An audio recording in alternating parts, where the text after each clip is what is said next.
Metal Nation, it is time for another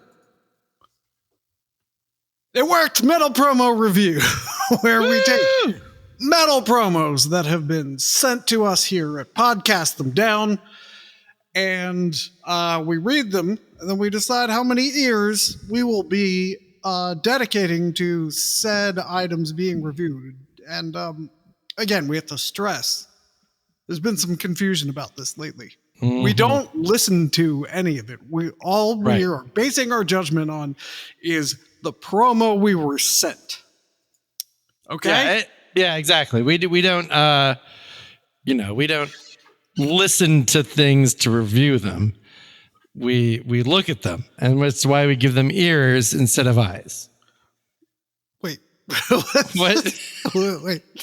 Maybe it is confusing. Well, made sense to me at the time. Yeah. That's Matt, and I'm Tim. We got a banner that says Timmy loved Judas Priest. Hey, Timmy does love Judas Priest. He does. All right.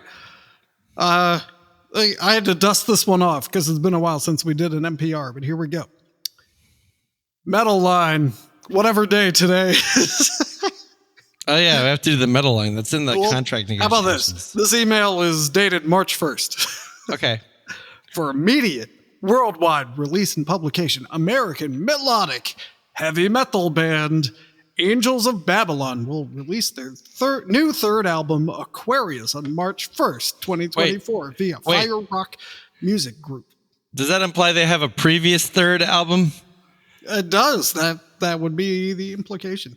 Fire Rock, that's one word, by the way. Fire Rock Music Group President Tom Collier comments, "We heard this record and immediately knew we had to sign drummer Rhino and his band Angels of Babylon to a record deal. He is not only a great drummer and singer, but a great songwriter. This album truly is a musical journey that must be experienced by everyone." Do you know who Rhino is, Matt? My guessing is Rhino is the son of that guy who's the head of the record company. No. Look down. Look down. Down more. Down more. Oh, is he some guy related to Halloween? No, he was the drummer on exactly one Manowar album. Holy shit, was it the best one? No. Oh, no. Uh-oh. All right, let's see. Fire Rock Music Group has been making a big impact on the music world and will soon be releasing more and more great bands / artists on their label. Angels of Babylon was started in 2010 with drummer Kenny Earl. Do you know who that is? Kenny Earl. Yep. That's Rhino. Kenny Rhino's Rhino real Earl. name. Manowar, Holy Hell, Death Dealer. Vocalist Dave Feefault, Hawk, Mossy, Firewolfy. There's an E at the end. I assume it needs to be pronounced. Bassist Dave Alefson. And Boston guitar wizard Ethan Brush. Now, I don't think that's the guitar wizard from the group Boston. I think it's from the city. Okay. Oh, the city of Boston. Because that's quite a genre switch, if it was. So the picture, the band photo that is very tiny on my screen, even though it looks humongous. Yeah. Gargantuan. I don't believe it includes Dave Alefson. So. Yeah, I just count 3 people. Right. The band's first album, Kingdom of Evil, was an epic, melodic metal killer with memorable choruses and beautiful, powerful songs that inspire and move the soul. In 2013, the band's second album, Thunder God, featured Rhino performing all vocals while drumming just like legendary drummers Gil Moore from Triumph and Dan Beeler from Exciter. And Phil Collins from Genesis. The album is packed with incredible memories and melodies and fist-pumping energy. 2023 brought an entire new band lineup featuring guitarist Alex Stevens, guitarist Ken Burns, and bassist Ned Maloney. He's a good boy. That's good. It's good that he took time off from making those long-form documentary films to join this metal band. it's Ken Burns. This is Kevin Burns. Oh, Kevin Burns. My mistake. That's his nephew, I think. Their band's new third album, Aquarius, is a heavy metal mystical journey with incredible melodies and massive head-banging rhythm apostrophe S. On stage, the band's... What? Rhythms. On stage, the band's live show is something you do not want to ever miss. Shit. The show is an epic, bombastic voyage and features a huge wall of sound filled with sonic crunch and earth-shattering tones. Rhino on vocals and playing the drums is something to really behold. For the latest Angel of Babylon news, visit the official Fire Rock Music Group website. Good luck finding it, because I'm not going to link it. Fire Rock Music One word. Group. All right. Biography. It's surprisingly easy to find.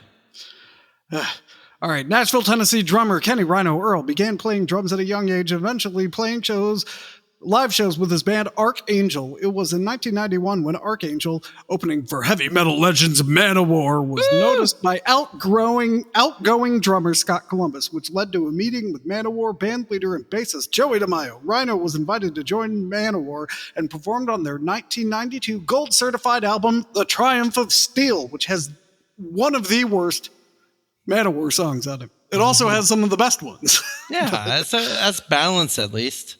Yeah. And subsequent took part in their 2-year world tour. It was featured on the album was Rhino's blistering 5-minute drum solo, Armor of the Gods. 1994 saw Rhino and the rest of Manowar embark on the 45-date Secrets of Steel World Tour to promote the band's new box set. During this tour, Manowar officially broke the record for becoming the loudest band in the world, reaching 129.4 decibels in Hanover, Germany. Do you want to know why that precision is completely meaningless? Or should I move on? No, I definitely would. Okay. If you're doing A weighting, which I assume they are, they didn't say what kind of weighting this was. It would make sense to do A weighting. Typically, you do it within A weighting. You have to do a time window. Okay. So, and there's a short one and a long one. So, if they did a short one, they just need a peak of energy somewhere in that window to make it 129.4. The most efficient way to break this record is to blast a 3 kilohertz signal out of the PA and do nothing else. It'll be very easy. Anyway, they just had to watch it until it hit 129.4. Because if you change the window, the decimal's meaningless. Because if you change the window, the decimal moves around even though you have the same amount of sound that you're measuring. What? So you're saying they're a bunch of phonies? I'm saying this is not a proper way to measure a peak level. Okay. All right. Okay. I think I see what you're saying now. What they need is they need to write down the weighting and the time window in there. That's what they need to do. Because otherwise, decibels is meaningless. There's also no reference. Oh, right. Yeah, I guess because if it was already pretty loud. If it's dBA, then the implied reference is 20 micropascals, or millipascals. So anyway. Anyway, very good for... Oh, that's the other thing. If it is the Guinness World Record, I'm sure they're going to measure the same way every time. At least they should, but still. They should. It's not a good way to measure a peak level. All right. Rhino would leave Manowar at the end of 1994 to pursue other musical avenues, including guest performances on various albums until 2005, when the melodic heavy metal band Holy Hell was formed under Joey DeMaio's Magic Circle music label. Now, I saw Holy Hell when they opened for Manowar, and I didn't realize Rhino was in them. Holy Hell toured with Manowar from 2005 through 2009. It was in 2008 when Rhino reunited with Manowar to play multiple concerts, including the Magic Circle Festival and a record-breaking 5-hour and 1-minute concert at the Kavarna Rockfest in Bulgaria. How Is much the would 1 you pay minute to significant? Can we just say a 5-hour concert? I don't know. Well, they also didn't say if it was loud. Yeah, well, it wasn't as loud as that German one, for sure. Right. Rhino would go on to form his own symphonic metal band, Angels of Babylon, which produced 2 records. Hey, 3 records now, ass. Yeah. I'm calling I'm not calling Rhino an ass. No. He's not an ass. Which produced 2 records, Kingdom of Evil and Thunder God. Additionally, Rhino played drums for metal legend Jack Starr's Burning Star, performing on the albums Land of the Dead, Stand Your Ground. Ooh, that's a cringy title. Uh-oh. And the 20. Well, luckily it came out in 2017. And the 2022 release, Souls of the Innocent. Rhino is currently writing and recording an album with former Manowar bandmate and guitarist David Shankle, who also performed on The Triumph of Steel. Oh my God. All right. So, well, you missed one.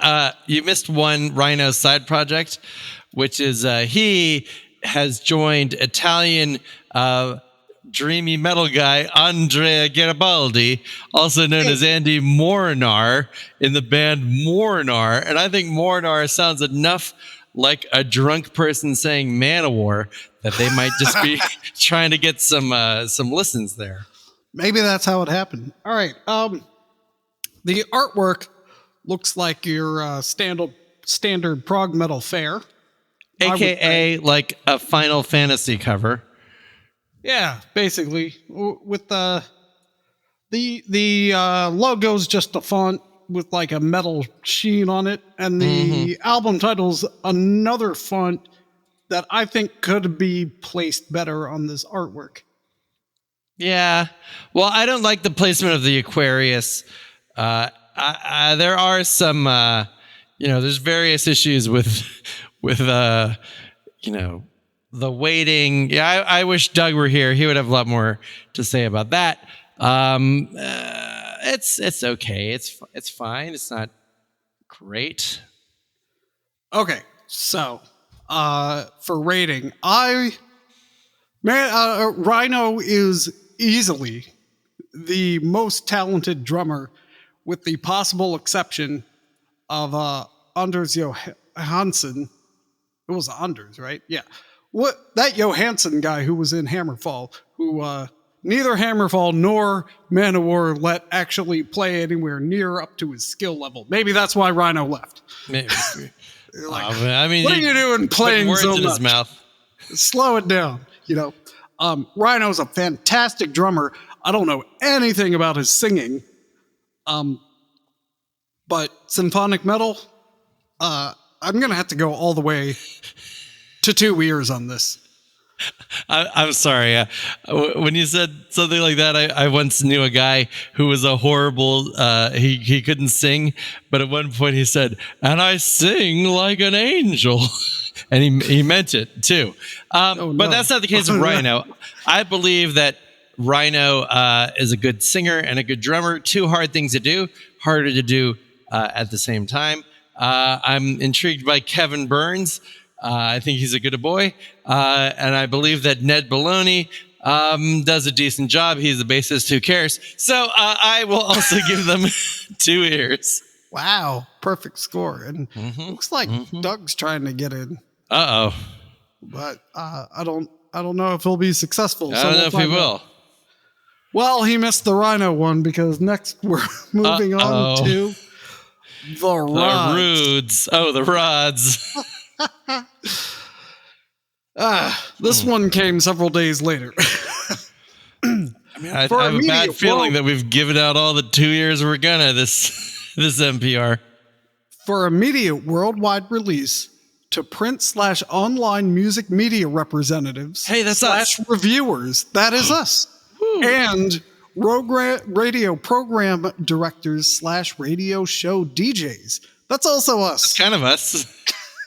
The Rods, the legendary New York heavy metal power trio, are providing their new album, Rattle the Cage, which is improperly capitalized, for worldwide media review and radio airplay via a second wave promotional campaign through OMP PR. Okay, you didn't need to say that straight off the bat. We did not. Your first PR campaign didn't work. So now you have to go with another company, and then you force them to leak to everyone that they were the second choice. Anyway, the album was independently released by Massacre Records, Germany. Massacre! Massacre! I need that.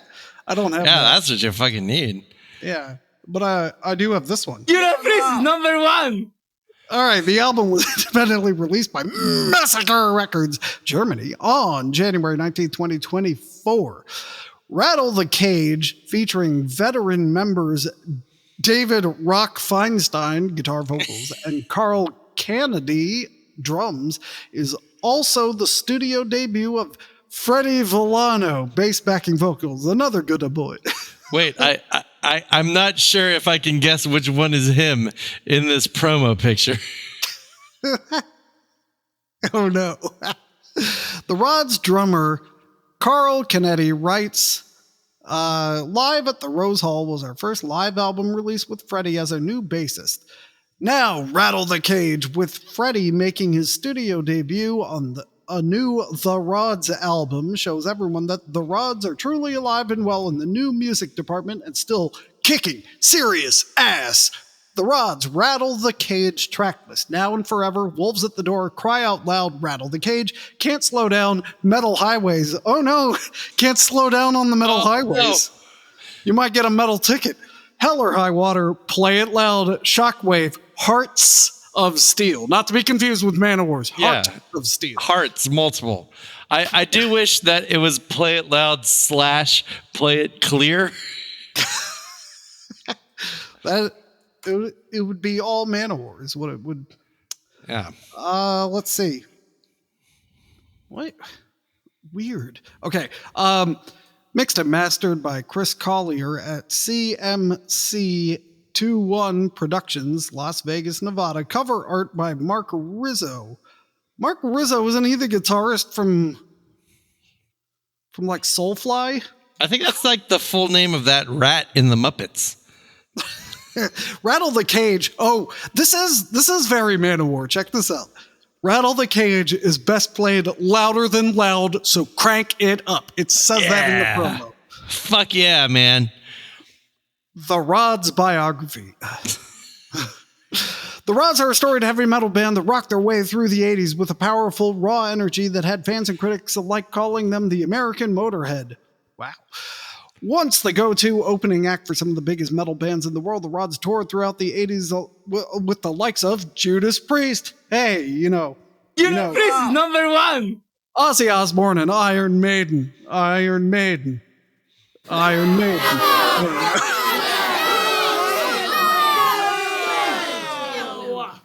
That's just for post-2000 Iron Maiden. Among others, along with contemporaries like Anvil and Raven, the Rods are an integral part of what is commonly recognized today as heavy metal's golden age and emerged during the new wave of British heavy metal. In 2019, the Rods released Brotherhood of Metal on SPV, quite possibly the band's most tightly knit album since the late 80s. Yeah, fuck the new one. Oh, yeah. I mean, the ones in the 90s were pretty much crap, so don't listen to those, but start again here. There's a bunch of quotes from people about the last album, and then riding that wave of enthusiasm, the Rods are back to playing live post-pandemic with a lineup that features the guys I already talked about. Let's see, they headlined some festival in central New York. Oh, in Cortland. Yeah, that's why they said central New York. Oh, no. No one knows where Cortland is. Blah, blah, blah. Blah, blah, something about a power lover. Let Them Eat Metal. Discography. Here we go. Wait. What's Let Them Eat Metal? A song. Okay. I don't know. It's too much. This promo is just too much. Let's see. Discography. Rock Hard 1980, The Rods 1981, Full Throttle EP 81, Wild Dogs 82, In the Raw 83, Live 83, Let Them Eat Metal 84, Hollywood, Kennedy, Feinstein, Bordel Perdonaro and Cuddle, 86. Heavier Than Thou. What? Nice. That's 86. actually the title of my biography. Vengeance, 2011. Brotherhood of Metal, 2019. And Rattle the Cage, 2024.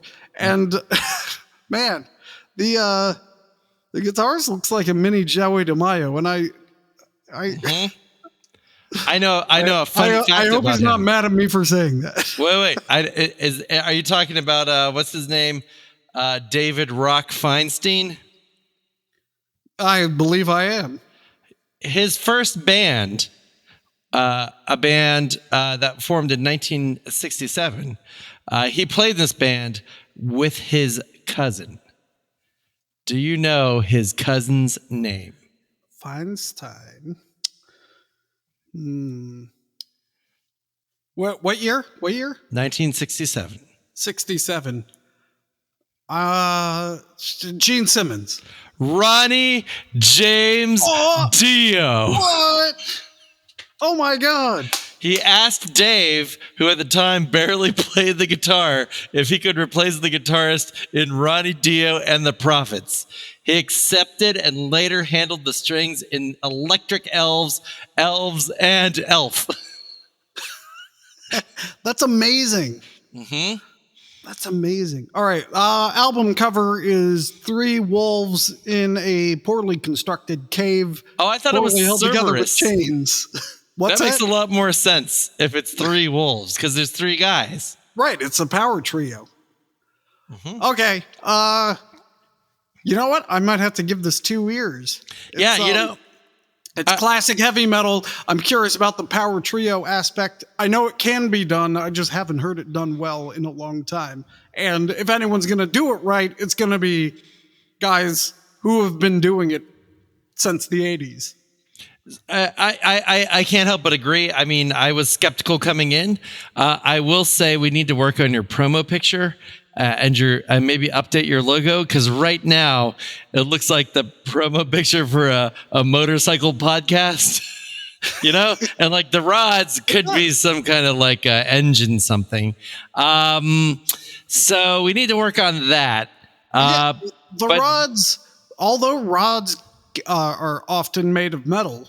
Yeah, I don't know if it sounds like a punk name. Well, I mean, the band formed in 1980 or something, so it made sense then. If this was a new band, I'd say bad name. But it's a classic band, so good name. I mean, maybe like Dave Feinstein's The Rods. I don't know. I don't know how you fix this, but yeah, no, it's update the logo. But it's going to be a fine album. I'm just to be pedantic, I'm going to give it a 1.9, just because I'm slightly less excited about this than Rhino's project. But still, this is a fine piece of work. They paid their dues, except for the new guy. Fuck you. Get back to work. This is going to be great. They're making him haul all the equipment. I mean, also remember, he's the bassist, so like, if he doesn't show up, who cares? Well, that's the thing about a power trio. You know, you can be the new guy for 30 years. Yeah. I've been in this band since 1998. They're like, whatever, new guy. I'll learn your name one day, maybe. You'll get a name when you deserve a name, new guy. Man, I can't wait. I can't wait for the. I mean, I'm not wishing this on anybody, but you know, what if there's like a falling out and we get to see the Rods versus Freddie Villano's The Rods? All right, SHADOWDANCE. FV's Rods. You're gonna want to listen closely to this one. All right. For immediate worldwide release to print/online media representatives. That's us. And radio program directors, DJ/DJs. I'm the program director. Us. You can be the DJ. All right. SHADOWDANCE. Philadelphia power metal pioneers return with their re-recorded debut album, Ageless. Wait. And are providing it for worldwide media review and radio airplay. Okay, hold on. Okay, let me read it again just so you can process it. I'm gonna need some help here. Shadow Dance, Philadelphia power metal pioneers, Okay. return with their re-recorded debut album, Ageless. Re-recorded Dave. Okay, but if you But re-record, it's ageless. if you re-record the Ageless album, that implies that it did in fact age. Does Right. does it not? It's, yep.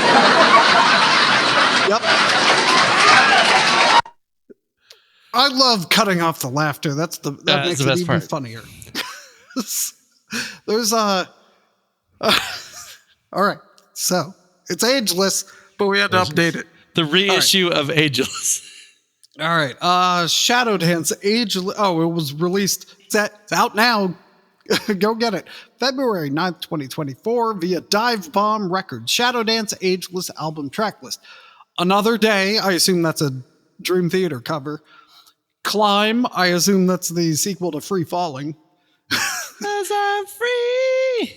Okay. All right. Gilded Cage, which All right. I guess that the cage that gets rattled by the rods? I don't know. Justified, Set Free, Hollow, Stones in a River, Ageless, Line in the Sand. I guess that's the prequel to Dream Theater's Lines in the Sand. Yeah, there's just one.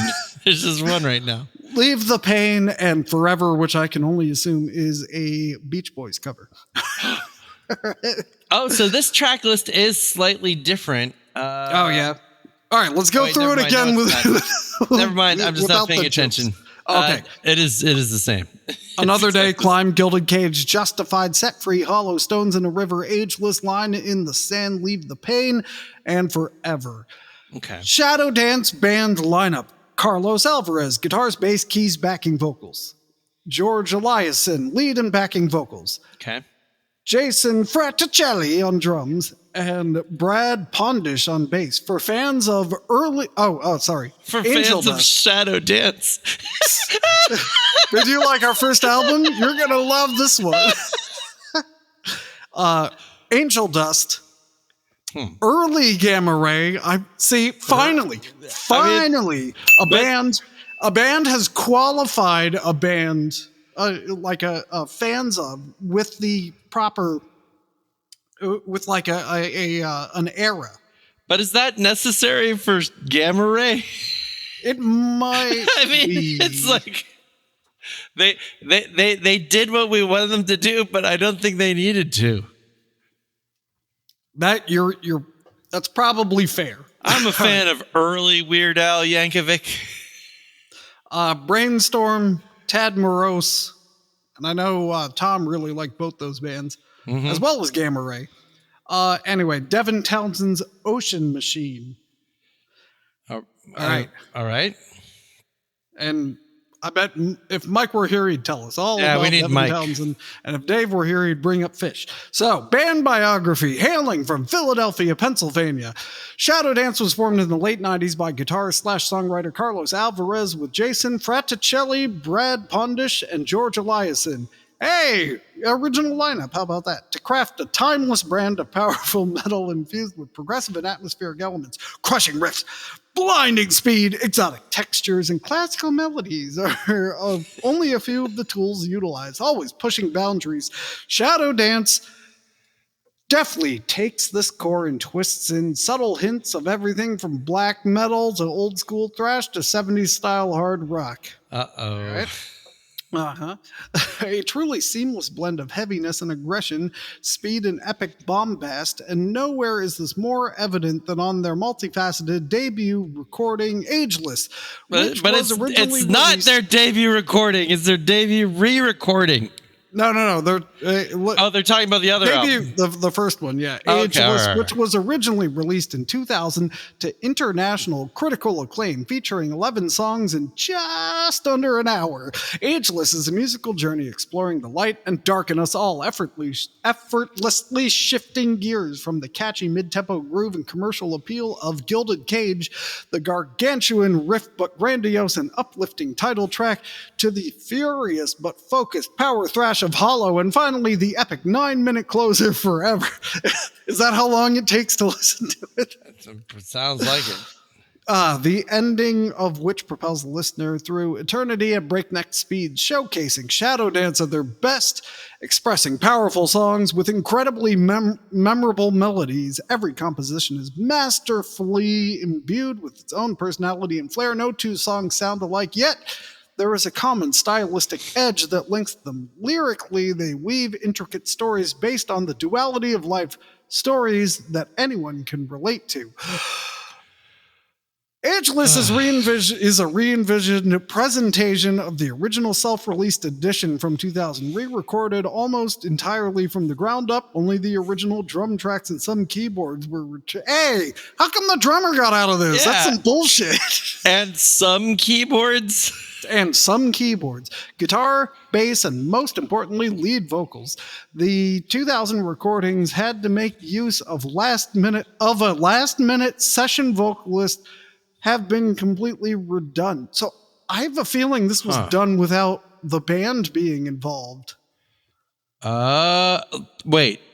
I think the one guy who plays guitar, bass, keys, and backing vocals kept the drums, re-recorded everything else, and hired a session vocalist. I'm pretty sure that's what's going on. That seems here.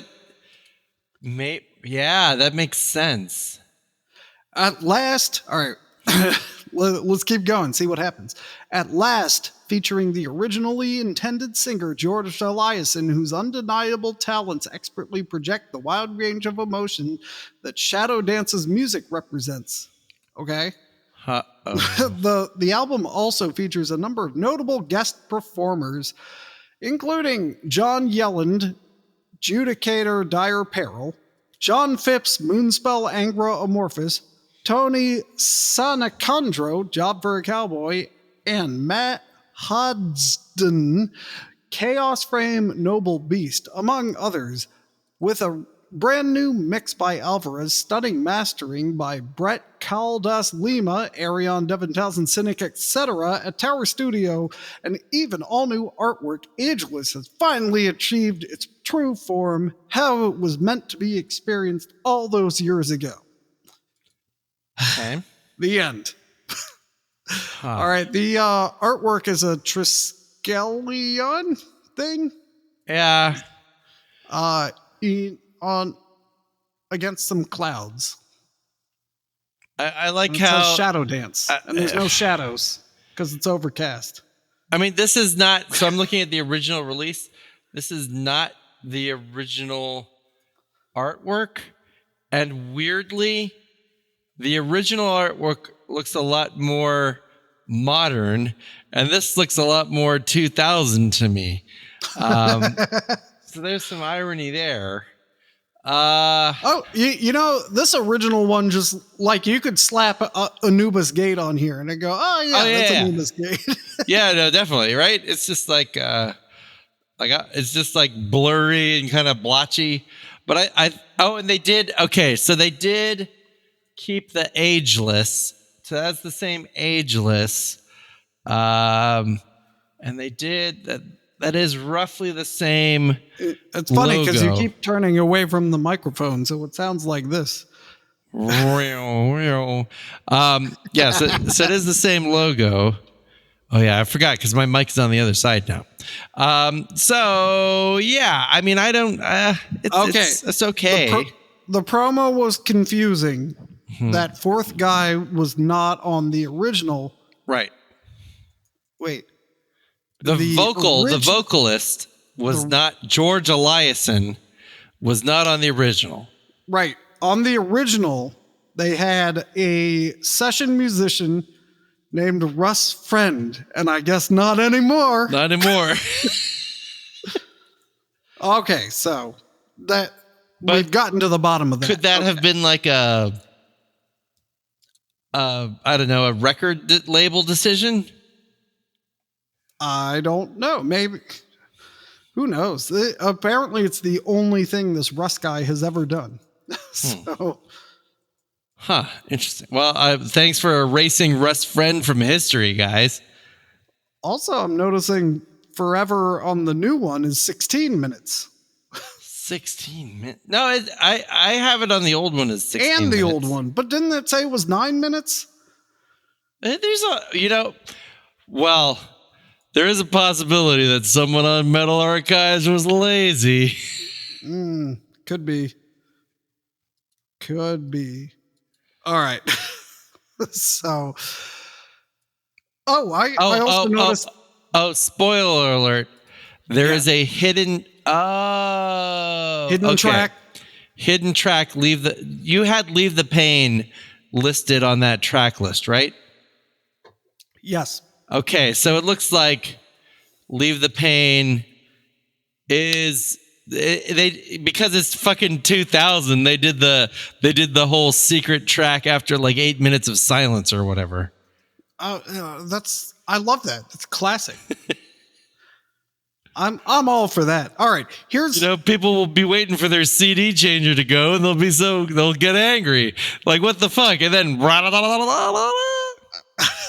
hey, that's Green how I Day did imagine it. it sounds. Lot of Arctica did it. Iced Earth did it. Jay-Z did it. In the before times. Yeah. The other thing I'm noticing here is Ageless released 2000, then their second album in 2012, Future Negative Fantasy, and then Ageless comes out again in 2024. So in 2036, we're going to get another recording of Future Negative Fantasy, and that's going to be great. So I'm going to give that one 2 ears. This one, they didn't, anytime they talked about the music, I'm fine with it, but not super excited. So I'm going with 1.4 ears. That's right, 70% of each of my ears. Yeah, I think that sounds about right. I, for one, would have just called this re-release Present Positive Reality, personally, or maybe Aged. I would have had some fun with the re-release, for their many, many fans. But I'll still give it. I'll give it a 1.7 as well. This might be one of the highest. I gave it a 1.4. Oh, well, then 1.3 it is. That subtracts the difference, 1.3. But this is still a fairly high scoring NPR, I must say. Yeah, I think it's one of the longest in a long time and one of the highest scoring in a long time. So that is, congratulations to all the bands. And I would like to say, for people who are complaining, maybe in these cases there's an advantage to not listening to your records and just going on. Wow. Your promo. All right, send those letters to matt@podcastthemdown.com.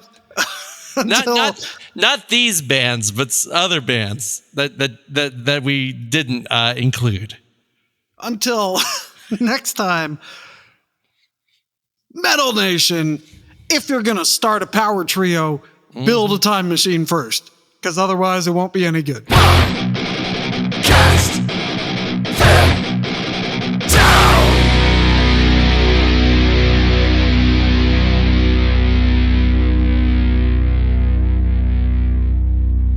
Ageless.